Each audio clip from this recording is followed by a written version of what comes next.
Welcome to the Deep Dive. We're the place where we take the source materials you send us and we really, dig deep into the most challenging, sometimes even revolutionary ideas hidden inside. And today we're looking at sources that make a truly extraordinary claim. We're exploring what they call a vast uh, perception operation spanning 2 millennia. That's right, it concerns the very origins of the figure of Jesus Christ. The idea that the conventional image we all have, the healer, the miracle worker, the Son of God, might actually be, according to these sources, a carefully constructed composite. Synthesized, they argue, by the Roman Empire, and for a very specific reason: social control. It's a shocking proposition. Think about the classic image, the one ingrained in Western culture. The virgin birth announced by an angel. Miracles like walking on water, feeding the 5,000, raising Lazarus from the dead. Exactly. And then the ministry, the betrayal, the crucifixion under Pontius Pilate, followed by the resurrection and ascension into heaven. It's a powerful narrative. But these sources we're examining today, they posit that this whole story was carefully woven together, drawn from myths that already existed, pulling from Jewish messianic hopes, and critically, borrowing heavily from the life of a documented historical figure. A pagan philosopher, Apollonius of Tyana. We'll get into him. Our mission here isn't to attack anyone's faith, let's be clear. It's to understand the process described in these sources. How a powerful empire, facing internal chaos and fragmentation, might engineer a narrative to unify its people. How history itself can potentially be shaped or reshaped for control. So let's step back into that world. Let's look at the raw materials Rome allegedly had to work with. Just to set the stage, let's quickly recap that standard story again. Okay, so the angel Gabriel visits Mary, a virgin. Joseph accepts this via a dream. Wise men follow a star. King Herod, feeling threatened, orders a massacre of infants. Right, forcing the family to flee to Egypt. They return. Jesus grows up as a carpenter, largely unknown until about age 30. Then comes the 3-year ministry, the gathering of apostles, the teachings, the miracles. Betrayal by Judas, trial, crucifixion around age 33. And then the resurrection 3 days later, appearances to his followers, and finally, the ascension.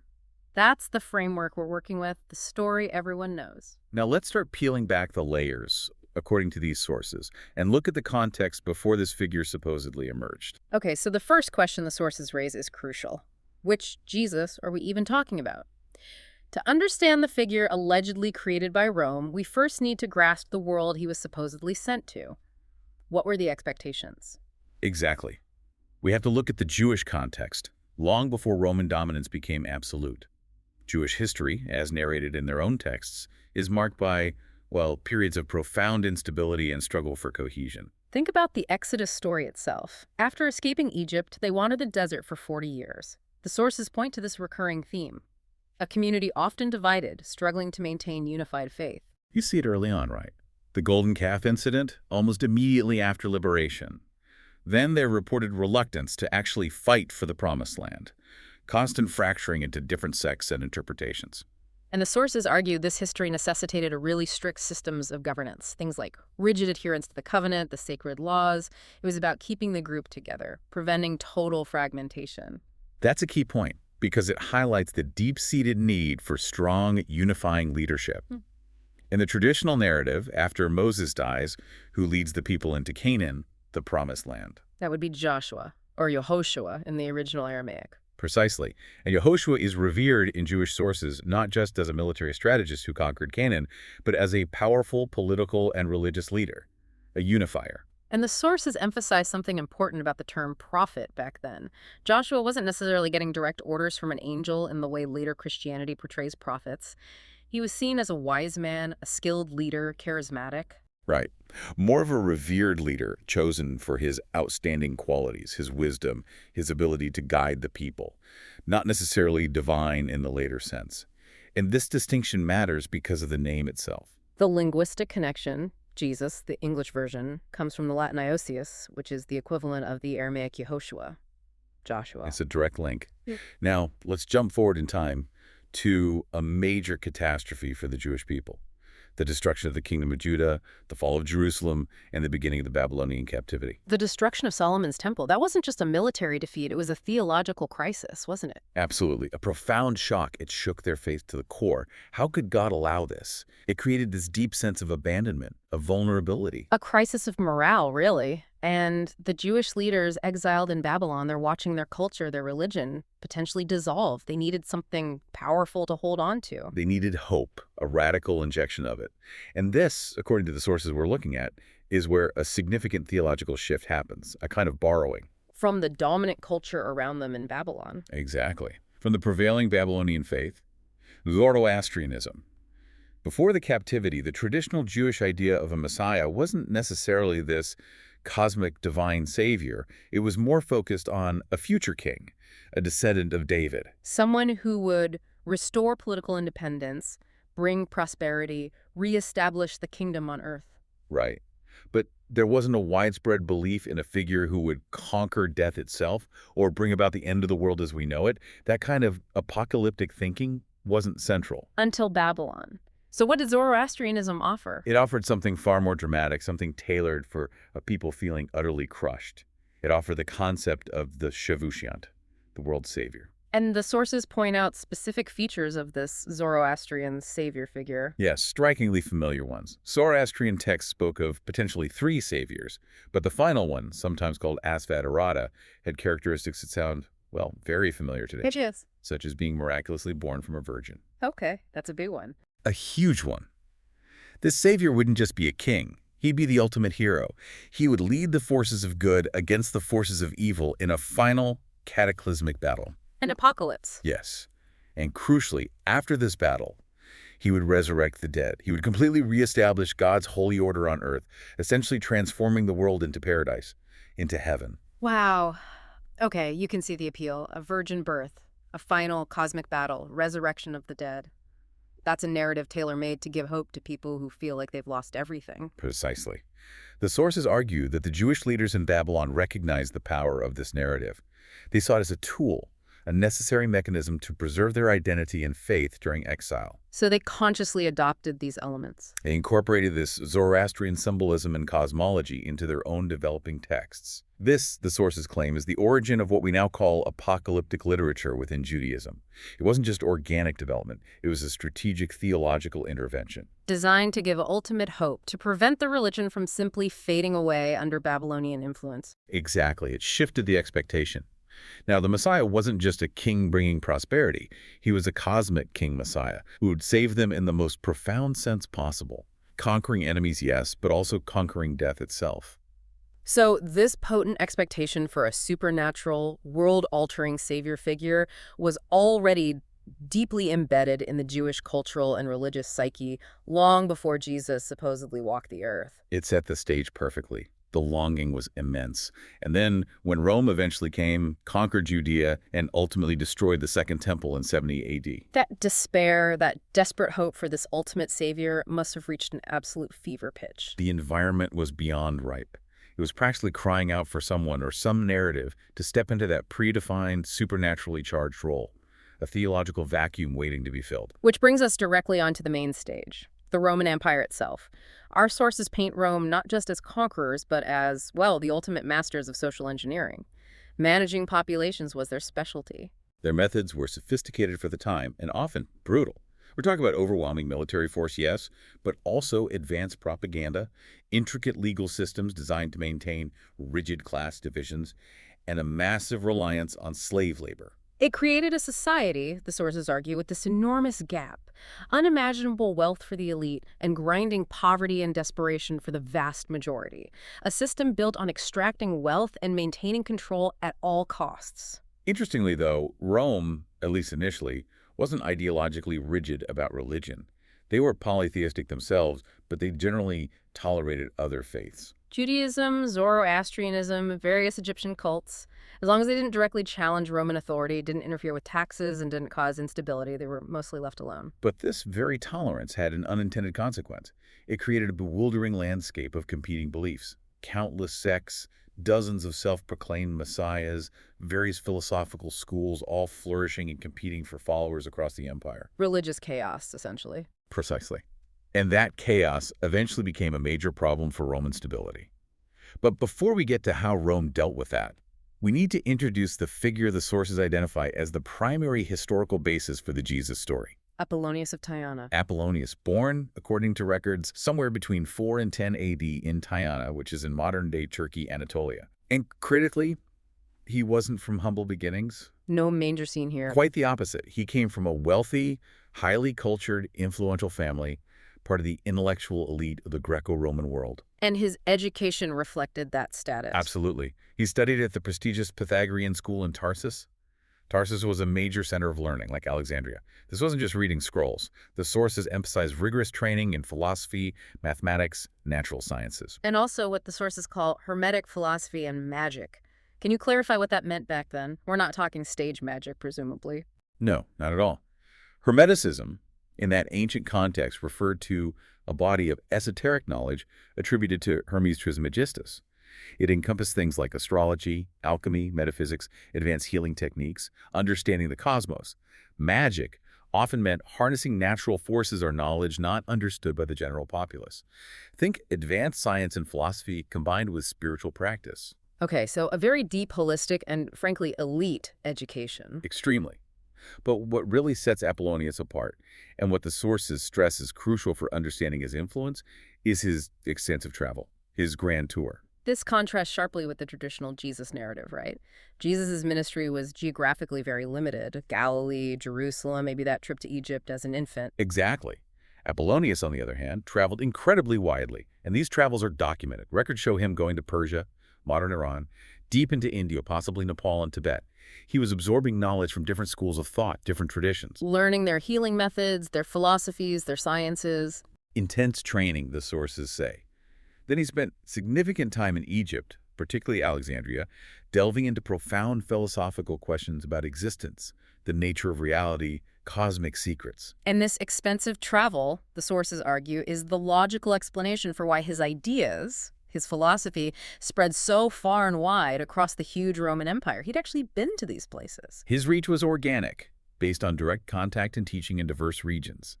Unlike the Jesus figure, whose influence supposedly spread rapidly across vast distances, despite very limited personal travel. So what was Apollonius teaching on these travels? What was his core message? He was essentially promoting a unifying philosophy rooted in Pythagorean and broader pagan thought. The idea that everything in the universe is interconnected, part of a single essential creative force or intelligence. And he delivered this message through public sermons. Yes, often very publicly, and this is where the direct parallels highlighted by the sources become really striking. He would apparently give sermons right in front of major pagan temples. Which, by that time, the sources say, had become less like sacred spaces and more like marketplaces. Right. Filled with vendors, trade, noise, what he saw as corruption and misinformation. Apollonius reportedly didn't shy away from confrontation. He would argue with the merchants, sometimes physically drive them out, urging people to return to a purer, more philosophical form of worship. Okay, I see where this is going. That sounds incredibly familiar. It's the direct model, the sources claim, for the New Testament story of Jesus cleansing the temple in Jerusalem, driving out the money changers.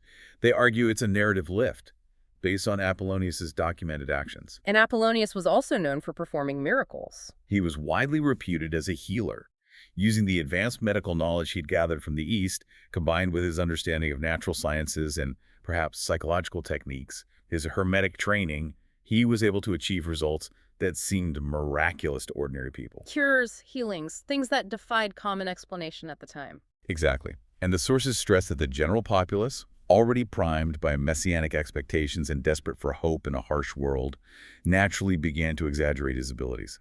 Word of his deeds spread like wildfire. Through letters, travelers' accounts across the entire empire. His fame became immense, documented in multiple regions. And this widespread popularity, this reputation as a wise man and a miracle worker, led many people to start proclaiming him as the long-awaited Messiah, a figure powerful enough, charismatic enough, to potentially even challenge Roman authority itself. This brings us to the question of proof, of historical evidence. And according to the sources we've analyzed, this is where the conventional narrative really starts to wobble. The contrast in documentation between Apollonius and Jesus is, well, stark. It's central to their entire argument. For Apollonius of Tyana, they point to a significant body of contemporary or near-contemporary evidence. There are official Roman state documents that mention him, particularly concerning his trials. Trials. Yes, we'll get to those. There are also records of his substantial personal wealth inherited from his family and how he used it donating large sums to charity, helping communities he visited. So financial records, legal records, what else? We have accounts from historians and poets living in the various provinces he traveled through. People writing about this remarkable philosopher visiting their city, giving sermons, performing healings. His presence was noted across the empire. And perhaps the most compelling piece of evidence cited is the action taken by a Roman empress. That's right, Empress Julia Domna, the wife of Emperor Septimius Severus, a highly intelligent and influential woman in her own right. Around 217 AD, she was apparently so fascinated by Apollonius's life and teachings. This is nearly 2 centuries after his time. Correct. She commissioned a writer, Flavius Philostratus, to compile a definitive biography, to gather all the existing letters, documents, accounts about Apollonius, and integrate them into a comprehensive work, which was then placed in the official Roman state archives. So his existence, his influence, his story were considered important enough by the Roman imperial family to be officially documented and preserved. Undeniably part of Roman history. Now, contrast that, the sources say, with the figure of Jesus. A figure who, according to the Gospels, caused a massive stir, speaking in the cradle, performing public miracles seen by thousands, attracting huge crowds, challenging religious authorities, alarming King Herod enough to order a massacre. Having a high-profile trial before a Roman governor, Pontius Pilate, leading to a public execution, an event supposedly accompanied by earthquakes and darkness over the land. Earth-shattering events, literally and figuratively, yet The sources emphasize there is not one single undisputed official Roman report from that time confirming any of these specific extraordinary events. No contemporary Roman historian, poet, administrator, or chronicler mentions a miracle-working Jesus from Nazareth being tried and crucified under Pilate. nothing from Pilate himself, no court records, no mention in Roman provincial reports of darkness covering the land or mass resurrections. Zero contemporary Roman corroboration for the specific gospel accounts. All the detailed stories we have about Jesus' life, miracles, trial, and resurrection appear in texts written decades, often centuries, after his supposed death, primarily the Gospels themselves and later Christian writings. The argument being, if someone really fed 5,000 people with loaves and fishes, or walked on water, or rose from the dead, surely someone in the Roman administration or the literate world of the time would have written it down independently. That's precisely the point the sources make. The silence from contemporary non-Christian sources about these specific, spectacular claims is deafening. It suggests to them that these events likely didn't happen as described, or weren't attributed to a figure named Jesus at that time. Okay, let's go back to Apollonius and his trials. You said they serve as prototypes. Yes, the parallels drawn by the sources are compelling.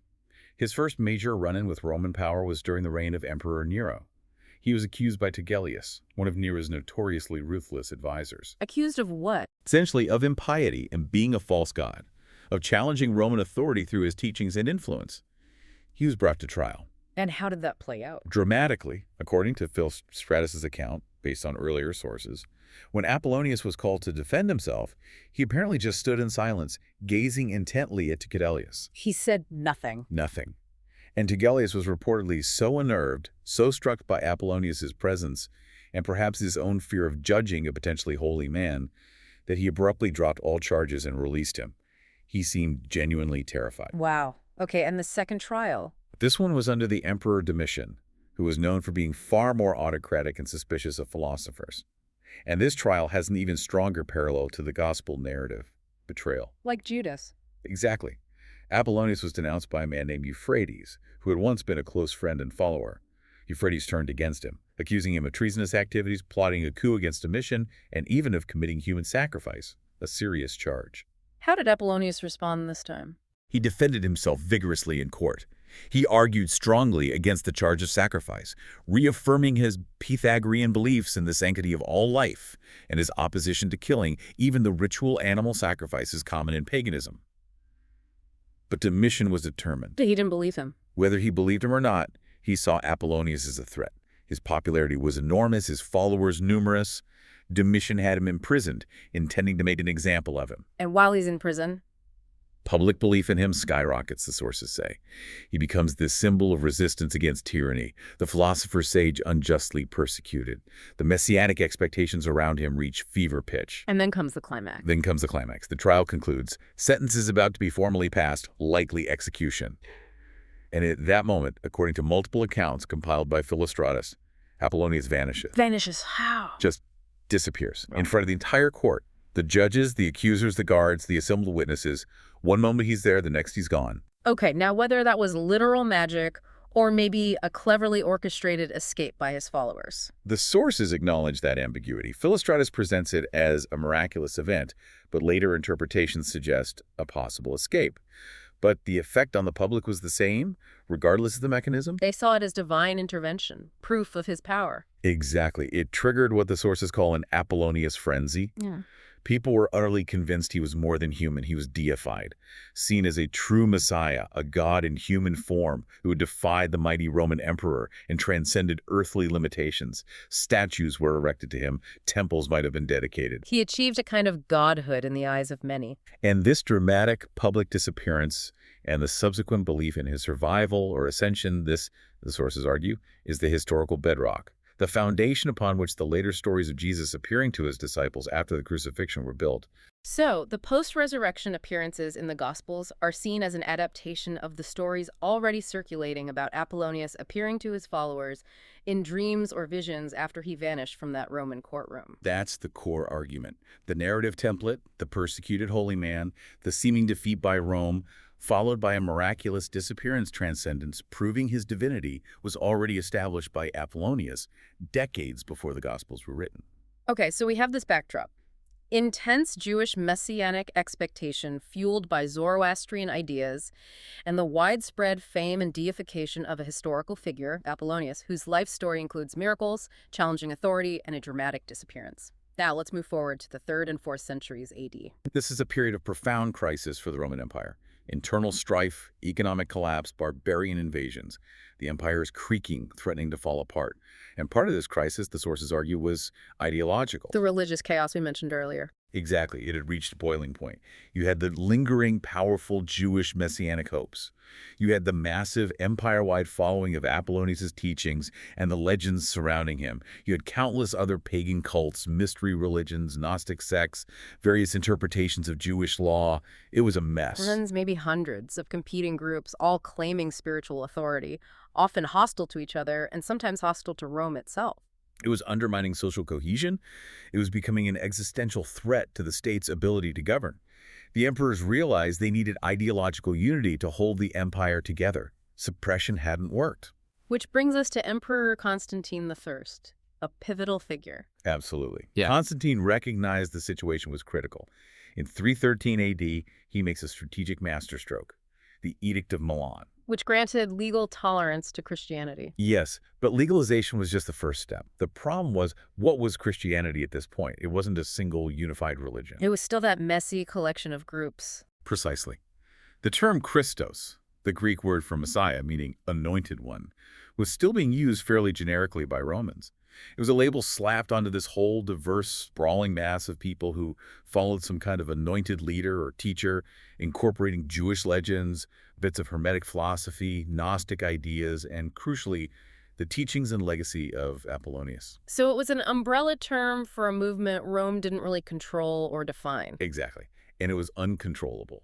If Constantine was going to use this growing religious energy to unify the empire rather than let it tear the empire apart, he had to define it. He had to control it. He had to codify it. And the mechanism for doing that? The Council of Nicaea, convened by Constantine himself in 325 AD. This wasn't primarily a theological gathering, the sources argue. It was a political summit. The goal wasn't just to discuss theology, but to decide how Rome could co-opt and standardize this movement. That was the core objective. Define the savior figure, this Christos, in a way that served the interests of the Roman state. Tame the chaos. Turn a potentially rebellious force into an instrument of imperial control. And the debates were fierce, weren't they? About the very nature of this Christ figure. Hugely divisive. You had major figures like Arius, a very influential priest from Alexandria. His view was essentially that Christ was a created being, supremely exalted, yes, a chosen prophet, the Son of God, but not God himself in the absolute sense, not co-eternal with the Father. A highly revered human, essentially, or perhaps angelic being. Something like that, a created intermediary. Then you had the opposing camp, led by Athanasius, also from Alexandria. He argued vehemently that Christ was God fully divine, of one substance, homoousios, with the Father, eternal, uncreated. And there were other views, too. Oh yes, hundreds of bishops, numerous splinter groups, views ranging all across the spectrum. It was theological chaos reflecting the broader religious fragmentation. So how did Constantine handle this? He wasn't a theologian himself. No, he was a pragmatic Roman emperor. The sources portray him as treating religion primarily as a tool for statecraft for control. He grew impatient with the endless theological debates. He needed a decision. And the decision hinged on control. Think about it. If Christ was merely a chosen man, as Arius argued, what's to stop the next charismatic leader from declaring themselves the new Christ, the next prophet? It perpetuates the very problem Constantine was trying to solve, the constant emergence of new, potentially destabilizing religious figures. But if Christ was God incarnate... Then the role is unrepeatable, unique, Uh-huh. closed.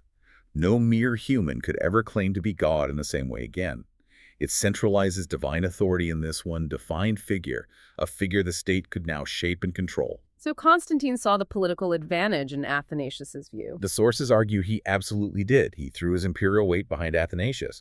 He essentially forced a decision. The council adopted the Nicene Creed, affirming the divinity of Christ, that he was true God from true God, begotten, not made, consubstantial with the Father. And Arius, her followers. Declared heretics. Yeah. Their views were condemned as apocryphal. Their writings were ordered to be burned. Dissent was ruthlessly suppressed. The definition was set by imperial mandate. Once the official definition of Christ was established and tied to state power, what happened next? The Great Erasure began, a systematic campaign to eliminate all competing narratives, all evidence that contradicted the newly minted orthodoxy, especially evidence pointing to the composite nature of the Christ figure. And the prime target for this erasure? Apollonius of Tyana, the historically documented philosopher-sage whose life story bore so many uncomfortable resemblances to the official Christ narrative, whose miracles were recorded, whose disappearance mimicked resurrection. He had to go. How did they erase him? His books were banned and destroyed. Possession of his writings became heresy. His biography by Philostratus, though it survived, was suppressed or reinterpreted negatively. The memory of his existence, his teachings, his influence, it was all actively targeted for elimination from public consciousness. And it wasn't just Apollonius. No, it was a broader campaign. Under Constantine, and even more aggressively under later emperors like Theodosius I, the Roman state, which had just yesterday celebrated its pagan heritage, turned violently against it. Temples were destroyed. Pagan statues, including those of Apollonius, were pulled down.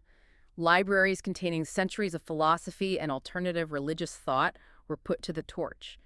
Especially the Great Library of Alexandria suffered immensely during these periods. They were literally burning the evidence, clearing the historical stage to ensure that only one narrative, the state-approved Christian narrative, remained dominant. It was a top-down rewriting of cultural memory. Okay, so the historical competition is being actively erased. The theological definition is set by imperial decree. Now, Rome, or rather the architects of this new state religion, need to flesh out the story. They need a compelling character, right? Exactly. The sources argue they approached it almost like creating a superhero figure for the ancient world. They needed a biography filled with undeniable signs of divinity, superhuman powers, miracles that would resonate with the populace, and a holy origin story. So how did they assemble this? Where did they get the material? They drew from the vast pool of existing stories, myths, and texts that were already circulating. The sources suggest a process of compilation. Teams of scribes and theologians under imperial direction likely examined thousands of fragmented works. Things like the Book of Enoch with its mystical visions, various existing versions of the Torah and Jewish prophetic writings, the known accounts of Apollonius's life and deeds, Gnostic texts, Hermetic writings, Greek philosophical ideas, a huge melting pot of material. And they cherry-picked the best bits. They selected the elements that fit the desired narrative, miracles, prophecies, wise sayings, and combined them, often editing or recontextualizing them, to form the books that would eventually become the New Testament. While deliberately excluding or destroying anything that didn't fit. Critically, yes. Any content that encouraged independent thought, questioned authority too deeply, hinted at the synthesis, or supported alternative views like Arianism or Gnosticism or direct parallels with Apollonius was deemed apocryphal, meaning hidden or spurious, and targeted for destruction. Burned.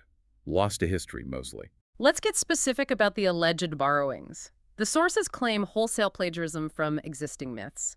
Take the virgin birth. As we touched on, this was far from unique. The sources point directly to ancient Egypt. The pharaohs, like Hatshepsut, were often depicted as being divinely conceived, the god Amun-Ra visiting the queen in the guise of her husband. Horus, a major Egyptian god, also had traditions surrounding a miraculous birth. It was a standard trope for legitimizing divine kingship or godhood. Absolutely.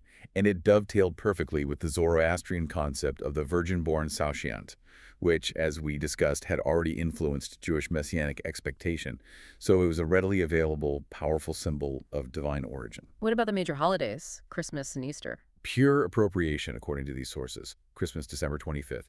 There's zero historical or biblical evidence Jesus was born on this day. He was strategically chosen. To overwrite existing pagan festivals. Precisely. It coincided with the Roman festival of Saturnalia, a time of feasting and gift-giving, and more importantly, the festival of Sol Invictus, the invincible sun. Celebrating the winter solstice. Yes. After the shortest day, around December 21st, the sun appears to stand still for about 3 days. Then on the 25th, it visibly begins to climb higher in the sky again. The rebirth of the sun. Rome simply replaced the worship of the sun, Sol, with the birth of the sun, Filius. A neat substitution. And Easter. Same strategy. Its timing is tied to the first Sunday after the first full moon following the spring equinox. This was lifted directly from ancient pagan spring festivals celebrating rebirth and fertility. The name Easter itself is linked to a pagan goddess. Yes, often linked to the Germanic goddess Eostri, or Ostara, a deity of spring and dawn. And the symbols, we still use the rabbits, the eggs. They are overtly pagan symbols of fertility and the breeding season, completely unrelated to the crucifixion or resurrection narrative itself, but absorbed into the Christian celebration. Okay, now the miracles attributed to Jesus in the Gospels. The sources claim these were also compiled from existing mythologies. Almost point by point. Take turning water into wine, Jesus' first public miracle at the wedding in Cana. Where's that from? Straight out of Greek mythology. Dionysus, or Bacchus to the Romans, the god of wine, revelry, and ecstasy, was widely believed to perform this exact miracle. Attaching it to Jesus made him instantly recognizable and powerful within the existing cultural framework of the Hellenistic world.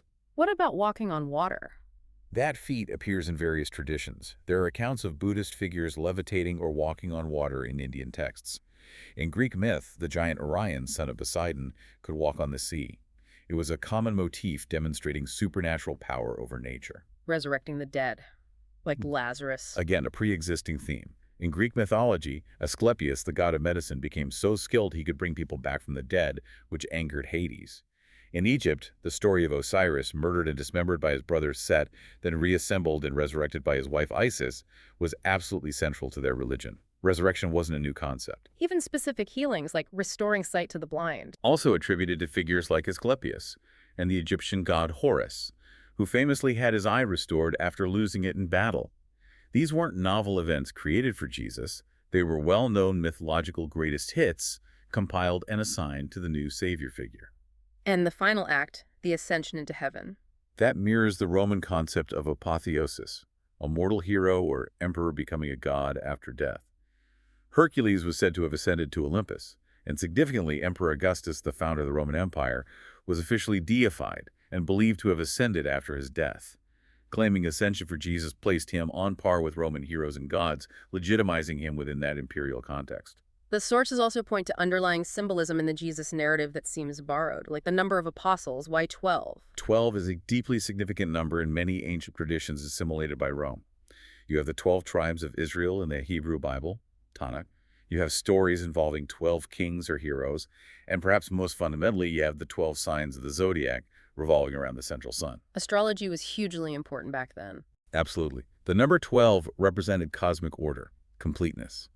Having 12 core followers positioned Jesus symbolically as the central figure, the sun around which the cosmic order revolved. And speaking of the sun, the sources argue Jesus himself is frequently depicted using sun god imagery. Yes, the halo, that radiant circle around his head in countless depictions.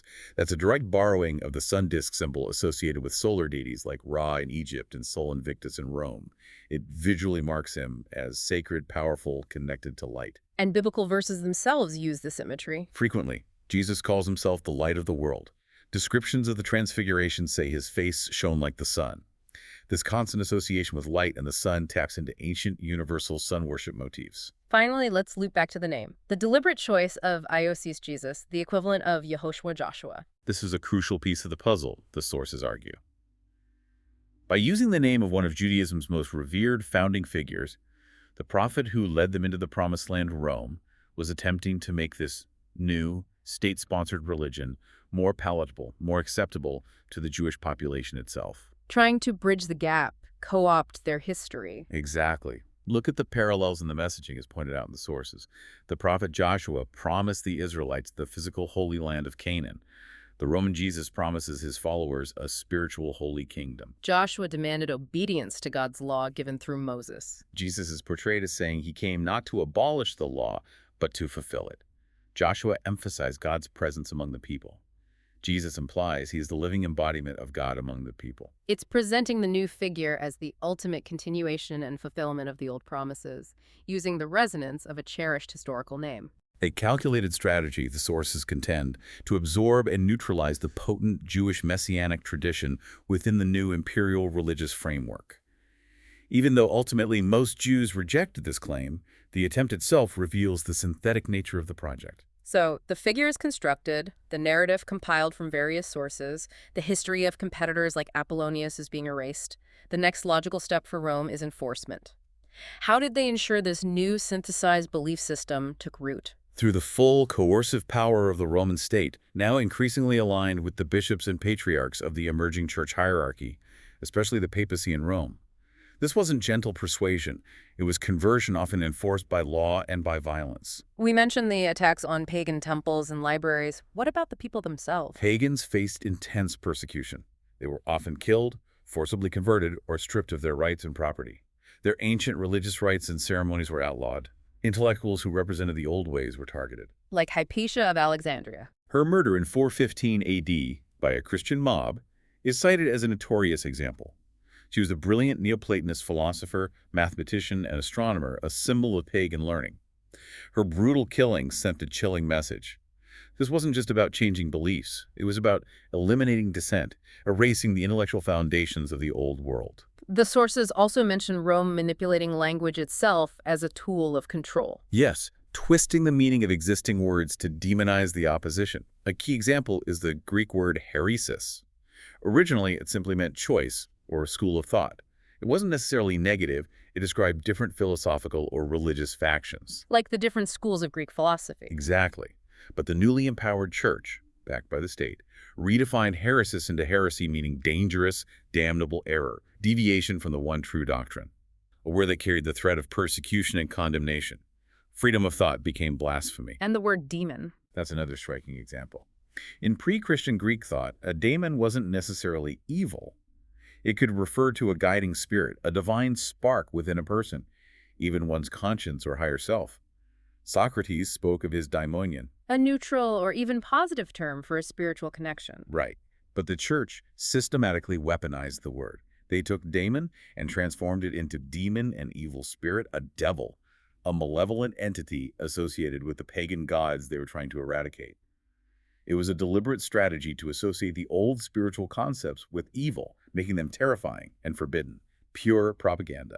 Okay, with this context of erasure and enforcement, let's revisit the supposed historical evidence for Jesus that is sometimes cited outside the New Testament.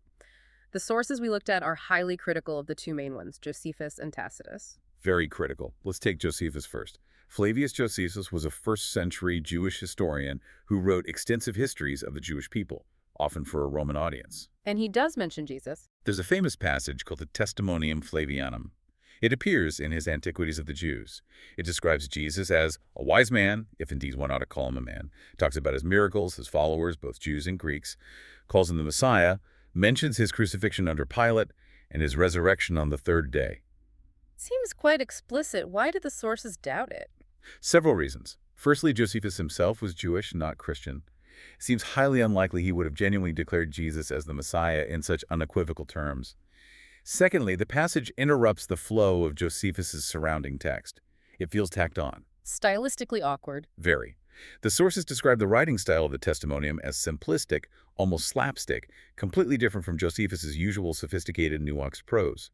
The consensus among many scholars, even those who accept a historical Jesus, is that this passage was heavily altered or entirely inserted by later Christian scribes copying Josephus's work. It's considered by the sources we reviewed as highly unreliable, likely a later interpolation. So, likely not what Josephus originally wrote, if he wrote anything about Jesus there at all. That's the strong argument. The only other potential reference in Josephus is much briefer. He mentions the trial and execution by stoning of a man named James, whom he identifies as the brother of Jesus, the one called Messiah, or the so-called Christ. That sounds more plausible, perhaps? Less overtly Christian? More plausible, perhaps, but still problematic for the sources. Firstly, James's fate, stoning by the Jewish Sanhedrin, is completely different from the Roman crucifixion described for Jesus. It suggests different authorities and different alleged crimes. Secondly, as we've discussed, there were likely many figures being called Messiah or Christ in Judea around that time. Which so-called Messiah was this James related to? Josephus doesn't elaborate. It's ambiguous at best. Okay, what about the Roman historian Tacitus? He's often cited as key non-Christian evidence. Tacitus wrote his annals in the early 2nd century. In a passage describing Nero's persecution of Christians in Rome after the Great Fire of 64 AD, Tacitus mentions that the founder of this group, Christus, had been executed during the reign of Emperor Tiberius by the procurator Pontius Pilate. So he confirms the execution under Pilate. He confirms that a leader of a group the Romans called Christians or Christians was executed by Pilate. But again, as the sources emphasize, Christus or Chrestus could have been a title or descriptor applied to various figures. Tacitus provides no details about this Christus, no miracles, no specific teachings, not even a location like Nazareth. It's just a brief mention of an execution of a sect leader. Essentially, yes. It confirms the existence of the movement in Rome by the 60s AD and its reported origin in Judea with an executed leader. But it doesn't confirm the specific details of the gospel narratives about Jesus of Nazareth. For the sources we examined, it's simply a record of one execution among potentially many leaders of troublesome sects executed by Rome at the time. Yeah. It doesn't prove the existence of the specific miracle-working resurrected Son of God described in the New Testament. So, pulling it all together, the argument from these sources boils down to this: the stunning lack of concrete, contemporary, non-Christian evidence for the extraordinary claims made about Jesus. Combined with the clear historical documentation for Apollonius of Tyana, whose life story provides a template for many aspects of the Jesus narrative. And the demonstrable borrowing of core concepts like the virgin birth, resurrection, miracles, and even holidays from pre-existing Zoroastrian, Egyptian, and Greek myths. All points towards the conclusion, according to these sources, that the figure of Jesus Christ as presented in the New Testament is not a straightforward historical account, but rather a deliberately constructed composite figure, a synthesis. a synthesis engineered primarily by Constantine and the Roman authorities at Nicaea, leveraging Jewish messianic hopes, appropriating the legacy of Apollonius, and weaving in powerful mythological elements to create a unifying state religion designed for imperial control. That's the hypothesis presented. #tag outro. And that brings us to the end of this particular deep dive. Our goal here, as always, wasn't to dictate belief, but to explore the arguments presented in the sources you provide, to show how history, even history considered sacred by billions, can potentially be shaped, molded, even fabricated. Understanding this alleged process, how elements from different historical figures, powerful myths, and political agendas can be combined to create a narrative that gains immense power and influences societies for millennia is crucial, the sources argue. Why? Because understanding how these mechanisms might have worked in the past helps us critically evaluate the narratives being constructed around us today. It helps us try to separate, perhaps, genuine personal faith or spiritual experience Which ultimately resides within you, the individual. from the historical claims and institutional structures built up over centuries, often, as these sources suggest, for reasons of power and control by what they might term corrupt religious institutions or rotating cabinets of power. It's about being aware of the potential for manipulation in the stories we inherit. So after exploring this challenging material, the connections to Joshua, the influence of Zoroastrianism, the life and deification of Apollonius, the wholesale borrowing from pagan myths, the political machinations of Constantine at Nicaea, the systematic erasure of alternatives, and the scarcity of contemporary proof. We leave you with a final question, a provocative one, drawn from the core of this analysis. Which Jesus do you, the listener, ultimately believe in? Is it the historical figure whose biography, the sources claim, was largely stolen from Apollonius of Tyana? Is it the theological novel, the powerful characters skillfully crafted from millennia of disparate myths and messianic hopes by a Roman emperor seeking stability? Or is it perhaps an idea of God, a spiritual reality, experienced personally, independent of these complex and contested historical layers? That now is for you to explore. We hope this deep dive has given you some tools, some context to continue asking questions. Thank you for joining us. We'll be back soon for another deep dive into the sources that shape our world.